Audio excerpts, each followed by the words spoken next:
Edino, yoza fin, mutaleki azate, oza suka, libulu zanga suka, mokako soa, kende, donc yoleki, fin. Suivez www.panzasangoyacongo.com.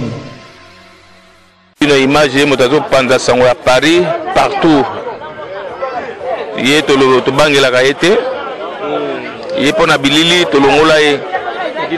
Edino image Panza Sangoya RDC, Panza Sangoya Congo Kinshasa. Edino image kitoko. Edino image Panza Sangoya Congo. Edino image. Edino image. Bonsoir ba image. Au anniversaire fête Edino image. Edino image ata muto tenga makokamwa. Edino image Panza Sangoya Congo. Talaka. Ouanga bien. Edino image. Panza Sangoya Congo Edino image. Sangoya Congo epanzana pa wapi? Toana TV moko Panza Sangoya Congo Edino image.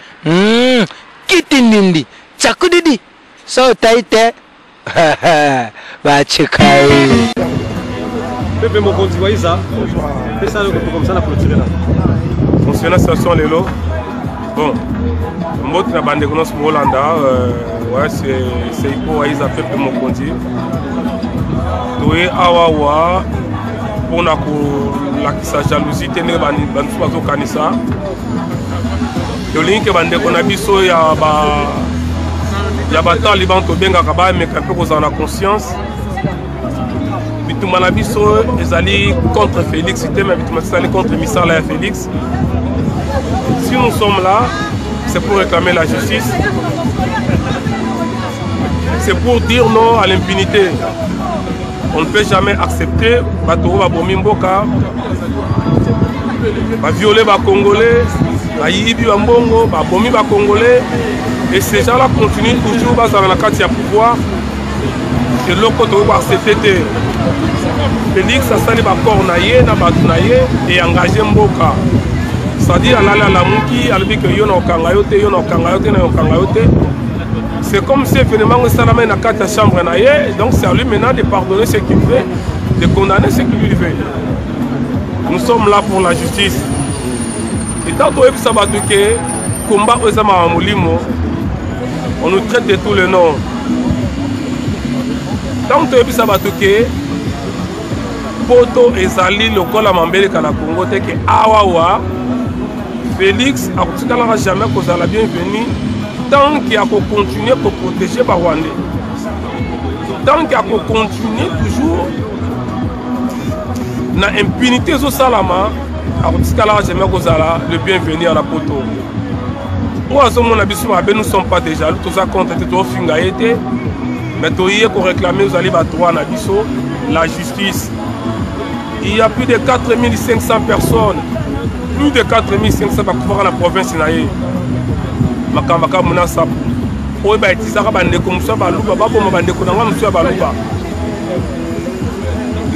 a eu plus de 95 fausses communes. Si le dossier wana personne n'en parle, bato wana ba kendeka boye. Donc via congolais ça n'a tina te pas ya Félix.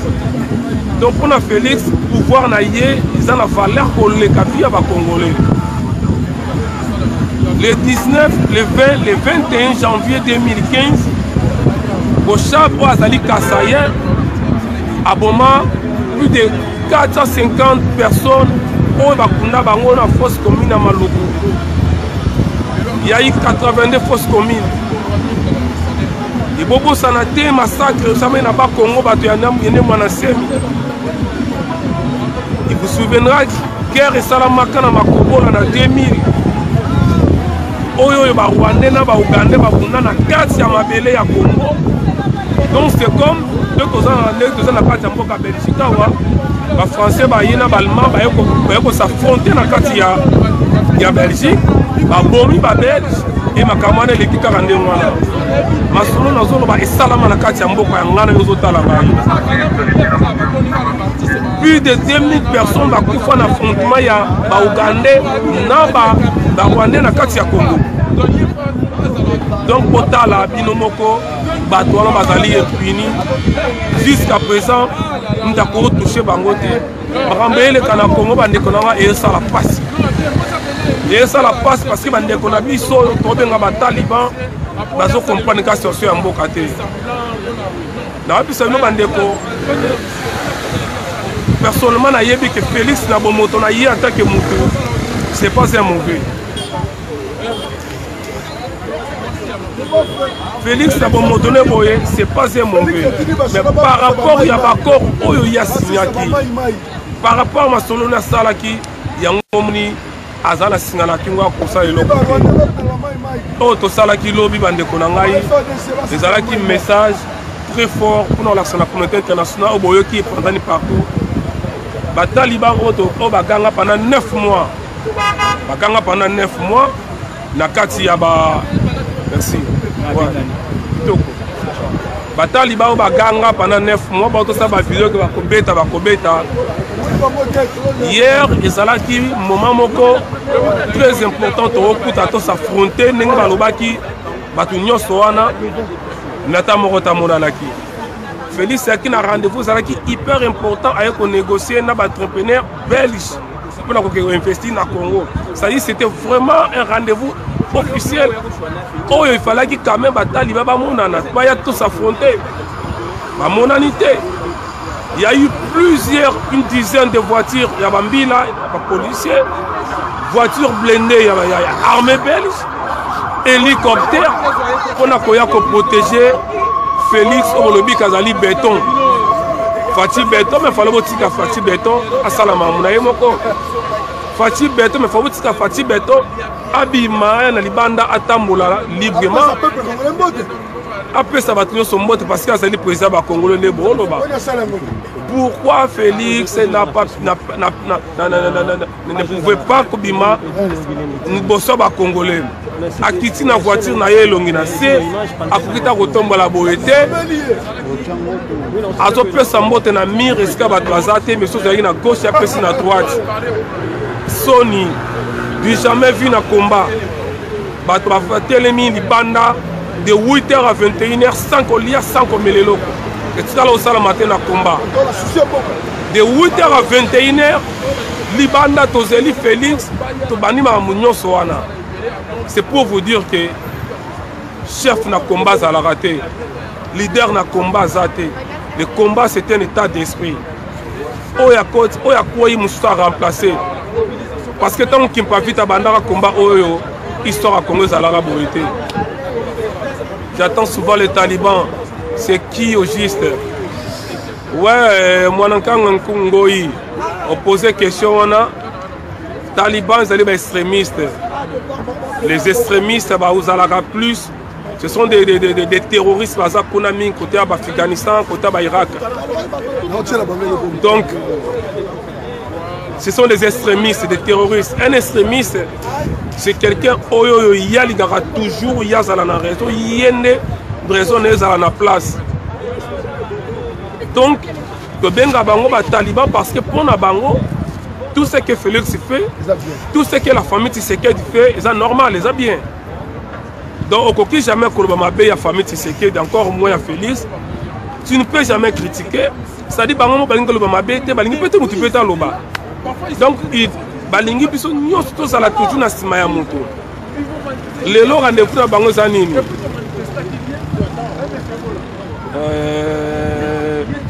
Longue histoire.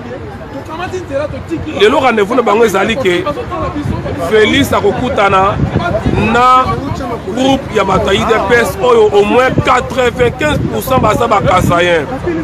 Je n'ai rien à voir dans la province ya Kasai, mais ezali que yo za président de la République, pourquoi rendez-vous na lelo au moins 95% baza ba Kasaïen et puis batoka ya parti na yo.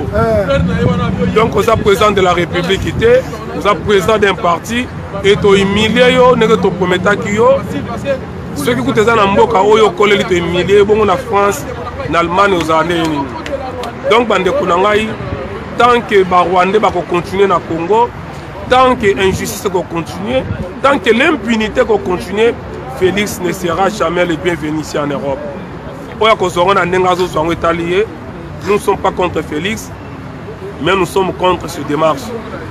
En économie, nous allons avoir tout belé, tout pour ça malé mais attention aux alamoukiers, tout ça l'action moko boy, baroyo kangoli sous. Moi lelo, action que ça la malélo, boyo kasou ça, on m'a minga on le béaté, ingeta. Oui, parce que le message est important. Bandeko baza musika ya mboka ya awa na biso ya Belgique. Bayebi mambé le kate. Hier, peut-être baninga mso le kaki balobaki yango ma photo ba to beta c'était nango. Félix aye na rendez-vous moko officiel za ko engager mboka, mais amemi ba Rwandais la carte de délégation na ye. Chose incroyable. Et lorsque tu vois que le Congo est sous-occupé, les gens pensent que c'est un slogan. Quand on dit que le Congo est sous-occupé, les gens pensent que tu as la jalousie. Personne n'est de Rwanda. Comment expliquer que Makambo Ezali a Congo, mais un Rwandais n'a pas de Tokangi Rwandais n'a passeport congolais, mais délivré à Kigali. Passeport congolais délivré à Kigali. N'a Salamate. Comment expliquer un président de la République à voyager dans Mboka Mpaya, à voyager dans Vieux Bapaya et Mpaya Monani Rwanda? Pourquoi Azo qui avion Yangola? Pourquoi Azo qui avion Congo Brazzaville, Kaka Rwanda? Posons-nous la question. Pourquoi Félix n'a pas eu la possibilité de prendre l'avion du Congo Brazzaville que celui de Rwanda? Pourquoi? Pourquoi on a fait Rwanda? Chers combattants, s'il faut négocier avec vous pour les intérêts de la nation congolaise, à qui il faut s'adresser ou parce qu'on doit se mettre sur la table pour vous démontrer notre plan. Autant un message, démontrer notre plan B pour le bien des Congolais. Ndekonanga mwenakanga ngoyi. Idée nayo, moi personnellement, moi je ne peux pas décliner ça. Moi je ne peux pas décliner ça parce que même bandoki va vendre basola. Donc on peut discuter. Nous on est ouvert à solo là. Facebook nanga zalwana, beta pepe mokonzi waiza omonanga. Peuple mokonzi waiza omonangai okomelingai soit tingana okomela. Mais le problème est ali boye. Ata soki to vani to sololi. Est-ce que Félix a le pouvoir de mettre en place Otoko Solo là? Est-ce que Félix est pleinement président, il y a qu'à mettre en place Mme Toko Solo là? Kovana Kosola, c'est pas mauvais. Kovana to discuter, c'est pas mauvais. Mais déjà dans la musique, avant de faire nous, on fait la justice. Ce que vous devez déjà savoir, déjà en gros, nous on est en train de revendiquer ou de réclamer la justice. On veut la justice. On n'est pas contre Félix. C'est notre fils, c'est notre frère, un Kinois tout fait de père et de mère. Nous tous marché à Belé à Bruxelles à Nyokaminaye. Voilà, message Kataki. Donc, Bisso dans l'ingé déjà Oyeba, démarche à la justice, on veut la justice. Tous on a besoin que bateau baboma qui bande collapser à Kamouenan Sapou. Bande Konabiso ya ba Congo, ya masaka mu Congo bila, bande ko ba kufa ki na fosse comme na Maluku. Ba aussi ba tunyo so boye ba kufa. On veut juste la justice, on veut la justice. Nous voulons la justice. Nous voulons que ces gens soient punis. Le développement d'un pays commence par la justice. C'est la justice qui est la clé du développement d'un pays. Là où il n'y a pas la justice, il n'y aura jamais le développement. Il faut que Batomba ça la punir. Mais tu as ouvert ça c'est pas un problème. Tu là. Nous avons en France, il y a depuis lobby, toute la journée, toute la journée. Nous, la constitution, c'est un abisso. Nous avons la Félix parce que la constitution, c'est un abisso. Et en plus, hier mon papa Etienne Tshisekedi qui prenez-vous en charge. Prenez-vous en charge. Et puis surtout se prendre en charge, c'est pas mauvais. Et en plus, bino moko boyemba ki ya chichi zongisa ye na Rwanda. Ya chichi zongisa ye na Rwanda. Siko nzembo wana lelo poposa na yango yasu na tina te. Ya chichi zongisa na Rwanda. Ça n'a plus de sens. Bande konanga potala sima bozonga mutu ya cela 3-4 mois. Ah wa wa. Boyebi combien maman Martha lela tina ba chaîne ba médias internationaux ndenge bakanga Etienne Tshisekedi ba raté. Vous avez tout oublié. Et encore na kati ya ndako Etienne Tshisekedi ba ye ba sumbeli ba sani na kati ya ndako Etienne Tshisekedi. Na kati ya ndako Etienne Tshisekedi Félix Tshisekedi président ba koti na ndako ya papa na ye ba sumbeli ba nzungu. Et vous trouvez ça normal, personne n'en parle, nous t'en condamné Bangwazate. Nakata permanence à IDPS, Batumbi 5 personnes, Batumbi Bango. Biso tozo comité de justice n'a pas IDPS. 5 personnes calcinées Nakata permanence à IDPS. Bande Kolangai, Botala Sibabozonga Bande kwa IDPS. Félix Tshisekedi président, il y a un ya papa na ye. Oyo ya vanda ki bande kolia ba omela ba ye ba msoda ba mati na likola ba tol ba koti na ndako ba sumbi na kati ya ndako ya Etienne Tshisekedi na banzungu e bato wana ta mutu moko te boyoka ta procès eza pasi biso tozo sala likambo oyo mpona koluka justice ya bato nyonso lelo soki mboka ekoyi malamu bandeko na biso théâtre bakonyoka masusu te balandaka bavi na bainternet ezala susu te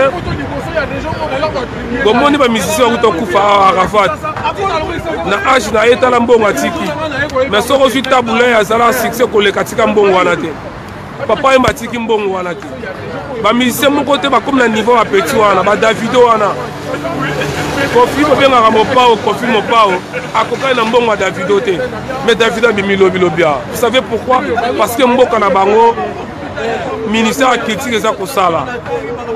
Notre combat c'est pour les artistes, c'est pour tout le monde. C'est pour les sportifs, pour tout le monde. Biso vana na biso na kokanga na ngapi maboko awa bon nasala te na kolia na nga. Nasala te na esika kovana siko bande ba kona na mboka.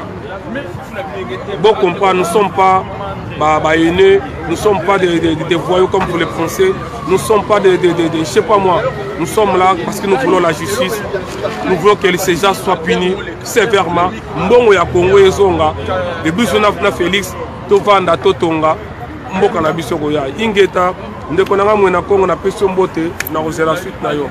Stéphanie Mayemba na monio. Mote Ming Mayemba. Et dit nazo seka. Ciao. Ozoye. Qu'est-ce que ça la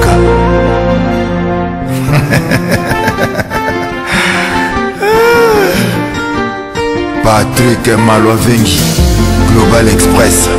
Nakutu, bana ya Afrique, esika ya si. Bana kutia biloko na yo, izali bongo na Global Express. Angola, Brazza, Kinshasa. Vous avez un problème, vous avez besoin de biloko. Global Express, izali agence ya si, ba kutia biloko, pe uzia ngo na assurance nyonso. Bakifuna nyonso na lokeno na Angola. Wapi? Global Express. Nous batu buzali na Kisasa. So batili yo biloko awa na Global Express na poto na France awa wana ukuzwa yango na Pusuzano numéro 9 na Kasavu. Bana Guinée, Bana Mikili, Bana Belgique, Bana Saint-Etienne, Bana France Mobimba. Babi agence ezaka moko. Maman le Global PM Express. Patrick Malovengi. Elle vous a dit la chose à l'idée lundi. À samedi, de 9h30 à 19h30. Voilà, vous avez la photo. On dit que tu as biloko en Afrique. Mais aux autres, Global PM Express, ils ont wapi.